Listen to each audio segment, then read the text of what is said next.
그거 못지않게 선수 발굴도 되게 많이 하셨었잖아요. 뭐 김영빈, 이찬동, 김봉수, 주현우, 여름, 그리고 뭐 저 이 선수들의 공통점이 이제 학창 시절에 잘하던 선수는 아니었어요. 주목을 못 받았던 선수를 이렇게 성장시키는데 되게 탁월한 능력이 있으신 것 같은데, 직접 선수를 뽑으시는 걸로 제가 알고 있어요. 뽑는 기준이 있으신가요? 제가 가장 유심 있게 좀 보는 부분들은 이를테면 좀 그런 예인데 뭐 특출난 게 없어요. 뭐 잘하는 것도 그렇게 많지 않고.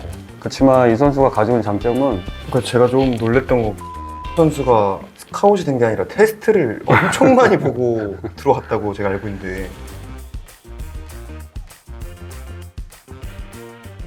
저희 호남도 채널에 정말 모시기 힘든 분을 모셨습니다. K리그2에서 승격을 무려 3번이나 시키신 남길 감독님 모셔봤습니다. 네, 안녕하세요. 남길 감독입니다.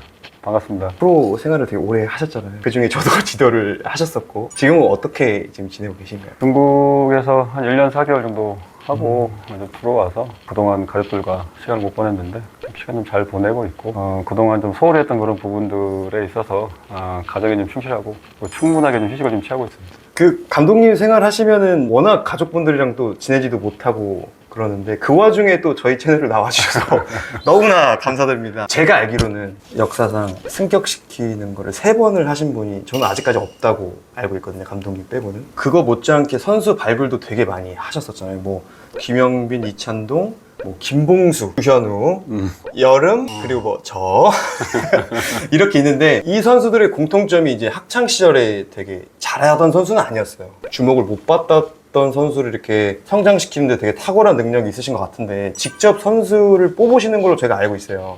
혹시 뽑는 기준이 있으신가요? 개개인의 뭐 특징적인 부분들도 뭐 특출난 그런 부분도 보긴 하지만, 제가 가장 유심 있게 좀 보는 부분들은 경기를 임하는 태도예요. 상황이 좋을 때도 있고 좀 좋지 않을 때도 있잖아요. 그런 상황들에 있어서 선수들이 어떻게 자기 역할들을 하고 있는지를 좀 유심히 좀 지켜보고 있는데, 선수들이 3대0을 지고 있든 또 3대0 이기고 있든 자기 역할에서 또 자기 위치에서 좀 묵묵하게 열심히 하는 선수들이 있어요.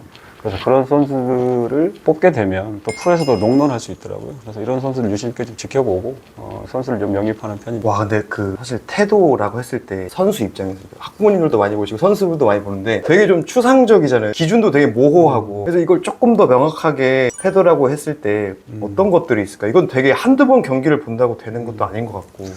그러니까 경기 상황에서 흐트러지지 않고 감독이 주문하는 그런 부분들, 그리고 팀이 원하는 그런 부분들을 묵묵하게 수행하는 선수들이 있어요. 저는 그런 선수들이 굉장히 좋더라고요.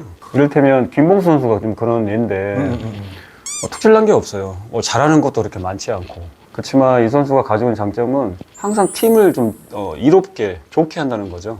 그 중간 미드필드에서 본인이 화려한 플레이를 하진 않지만 그래도 굉장히 윤활유 효과 같은 역할들을 굉장히 좀 많이 하는 선수, 이런 선수들이 프로 오게 되면 굉장히 오랫동안 손승을 할 거고 또 팀에 굉장히 도움이 되는 선수가 되지 않을까 싶어서 그때 영입하게 됐는데, 지금은 굉장히 잘 하고 있고 팀을 옮겨서도 굉장히 잘 하고 있는 그런 부분들이 굉장히 자연스럽게 좀 생각하고 있어요. 제가 좀 놀랬던 건, 김봉수 선수가 스카웃이 된 게 아니라 테스트를 엄청 많이 보고 들어왔다고 제가 알고 있는데 있나요? 모든 뭐 스태프들도 마찬가지고 스카우트도 마찬가지고 굉장히 주목받지 않는 선수였기 때문에, 또 저희 제주 유스팀도 있잖아요. 근데 이 선수를 왜 영입을 해야 되는 건지에 대해서 의문표가 항상 붙었거든요.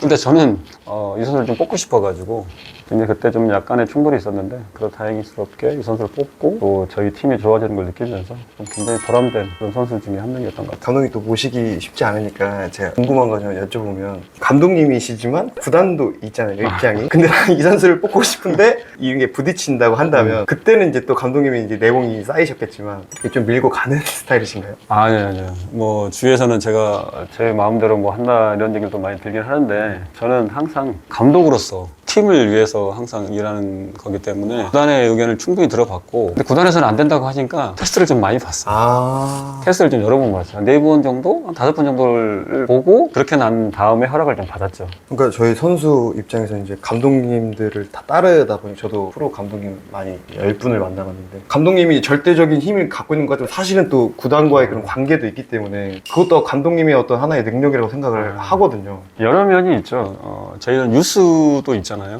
유스에서 나온 선수들을 뽑지 않고 다른 선수를 뽑아야 되는 건지에 대한 명확한 이유도 있어야 되니까. 그렇지만 김홍수 선수는 푹 칠난 선수가 아니었기 때문에 여러 번 볼 수밖에 없었고, 또 제 눈에는 보이는데 다른 사람 눈에는 보이지 않는 그런 부분도 있었으니까 그 부분들을 좀 이해시키는데 조금 시간이 걸렸던 것 같아요. 와, 근데 그 선수가 테스트 받고 들어와서 이번에 동아시안컵 대표팀에서 활약을 하고. 지난해에는 이 선수가 전한 것 같더라고요. 감독님 덕분에 국가대표가 됐다고. 아, 김봉수 선수가. 아, 저는 제 일처럼 너무 기쁘더라고요. 그래서 봉수야 너무 축하해 막 이런 적이 있었어요. 예. 또 있어요. 저는 생각나는 게, 저는 이제 감독님 밑에 5년을 있다 보니까 저는 좀 많이 알거든요. 그래서 기억나는 게, 그 찬동이가 테스트를 봐서 들어왔잖아요. 그때 한겨울인데 반팔을 입고 진짜 그 인조잔대에서 막 쌍태클을 하고 막 그래, 조선대랑 연습 게임 뛸 때 그거를 되게 인상 깊게 보고 뽑으셨다는 말이 좀 기억이 나서. 왜냐면 다 안 믿거든요. 이런 태도를 본다는 걸. 아, 그거는 뭐 실력이 어쩌고 저쩌고 하는 거지, 태도는 잘 안 보면서 맨날 태도 얘기해, 이런 분들이 많으니까 조금 여쭤보고 싶어요, 진짜로. 그 당시에 이찬동 선수는 인천대학교 다녔을 때 네, 맞아요. 네. 정말 눈이 많이 온 그런 날이었는데 반팔을 입고 정말 화이팅 넘치게 하더라고요. 아, 이거는 어디 산에서 내려온 선수 같다. 약간 그런 이미지를 받았었어요. 근데 그런 유형의 선수가 없잖아요. 네네. 아까도 얘기했지만 경기를 임하는 태도를 본다 그랬잖아요. 경기에 임하는 태도가 너무 좋은 거예요. 찬동이가. 같이 테스트를 보는 선수도 본인이 이끌고 있고, 본인으로 인해서 동료 선수에게 굉장히 힘이 되는 선수였기 때문에 저는 이찬동 선수는 성공까지는 아니더라도 프로에 오랫동안 할 수 있는 선수라고 생각이 들어서 그 당시에 바로 영입을 하게 됐죠. 그때도 14년에 바로 또 자리를 잡아서 또 올림픽도 막 되고 그랬던 걸로 제가 기억이 나는데. 맞아요. 본인이 사실 그렇게 많이 가지고 있지는 않았어요. 본인의 재능이 그렇게 좋지는 않았지만 꼭 필요한 포지션에 있었던 선수였던 것 같아요. 그러니까 팀으로서 이찬동 선수는 없으면 안 되는 선수로 성장을 했던 것 같고, 그로 인해서 본인이 조금 더 커리어를 쌓을 수 있는 그런 선수가 좀 되었던 것 같아요. 그때 근데 또 김영민 선수도 광주대에서 그때 아마 되게 낮은 순위로 제가 알기로는 온 걸로 알고 있거든요. 근데 이제 찬동이도 2015년도에 동아시안컵에 뽑히고, 그리고 영빈이도 이제 지금 잘하고 있고 대표팀도 됐었고, 김영빈 선수는 좀. 김영민 선수도 처음에 들어왔을 때 그런 얘기를 하더라고요. 본인이 키가 작은데 어떻게 센터백을 할 수 있겠냐라고 얘기하더라고요. 그래서 너 키가 몇인데? 했더니 1m 81, 2밖에 안 되는데요. 이런 얘기 하더라고요. 그러면 나한테는 굉장히 큰 선수야. 내가 원하는 유형의 선수고, 너는 키는 작지만 빌드업이 되는 선수고 또 스피드가 있다. 그래서 너는 지금은 네가 그렇게 생각할 수 있지만 시간이 지나면 너는 분명히 좋은 선수가 될 수 있을 것 같고, 그리고 앞으로 내가 원하는 전술에 너는 굉장히 딱 맞는 선수라고 얘기를 했죠. 그랬더니 이 선수가 센터백을 보면서 굉장히 본인이 그동안 하지 않았던 그런 부분들을 프로에서 하게 되더라고요. 그러니까 팀을 리딩하고 뒤에 있는 뒷공간을 이 선수가 커버를 하고, 항상 저는 유심 있게 보는 게 이 선수가 과연 우리 팀하고 어떻게 시너지를 낼 수 있는가라는 걸 자주 보는데, 이런 태도나 아니면 선수가 하는 그 역량이나 이런 거 있어서는 이 선수가 지금은 정말 작게 보이지만 나중에는 굉장히 큰 선수가 될 거라는 걸 저는 조금 그때 당시에는 좀 그런 생각이 좀 들었던 것 같아요. 그래서 센터백임에도 그 첫 해 저희가 승격했을 때 2014년에 그때도 조금씩 출전을 좀 그래도 반 이상을 했던 것 같은데, 우리 신인 선수가, 제 경험상 신인 선수가 센터백으로 출전시키는 감독님 전 많이 못 봤거든요. 좀 그게 대단하다는 느낌을 많이 받았어요. 지금 상황의 선수가 좀 부족할 수 있지만 계속 선수가 성장해가는 것들을 굉장히 저는 축구 철학을 좀 갖고 있기 때문에 선수가 성장해 나가는 거가 굉장히 좀 중요하다고 봐요. 선수 개개인이 성장을 해야 팀이 발전하는 거니까. 근데 김영민 선수는 성장하는 속도가 굉장히 빨랐고, 수비 쪽에서 경험이 많은 선수가 뛰어야 되는 건 맞지만, 어린 선수지만 그래도 김영민 선수가 가지고 있는 이런 부분들을 팀에 잘 접목을 시키면 앞으로 계속 좋아질 거라는 생각을 좀 가지고 있었죠. 초반에는 이 선수가 적응하는 시간이 필요했겠지만 시간이 지나면서 팀에게 주축이 되는 선수가 계속 되어가는 것 같았어요. 그러니까 지금이야 뭐 저희가 뭐 센터백도 빌드업을 한 해 만에 하지만, 그때 당시만 해도 정말 키 크고 힘세고 제공권 막 헤딩 딱 그런 센터백만 프로에서 살아남고 경기를 뛸 수 있었는데, 그러니까 영빈이 같은 선수, 그 다음에 준현이도 되게 키가 작았잖아요. 그러니까 그게 난 좀 같이 경기를 뛰면서, 저도 그때 경기를 뛰었지만 야, 이게 될까 했는데 결국에 그 후반기 때 되는 좀 그런 걸 보면서 되게 또 놀랐고, 이 해에 좀 많이 나왔어요. 그 송승민 선수, 승민이도 같은 기수잖아요. 그죠? 승민이도 되게 순위가 낮은 걸로 제가 알고 있는데 연봉도 되게 낮게 시작했는데 그 선수도 결국에 잘 돼서 포항까지 가고 연봉도 되게 많이 받았던 선수로까지 이렇게 됐는데, 그 선수는 또 뭘 보고 있는 그 선수. 이 선수들이 가지고 있는 거는 진짜 묵묵함이에요. 세 선수 다. 물론 제가 좋아하는 선수 유형의 그런 선수이기도 하지만 화려한 플레이를 가지고 골도 잘 넣고 이런 선수가 좋긴 하죠. 하지만 팀에 처해 있는 상황이나 환경적인 부분이 고려하지 않을 수가 없죠. 누라는 팀에서 좋은 선수를 영입하기 쉽지 않은 부분이고 그러기 위해서는 그 안에서 또 성적을 내야 되는 또 결과를 내야 되는 그런 부분들이 있기 때문에 정말 고민을 많이 했던 것 같아요.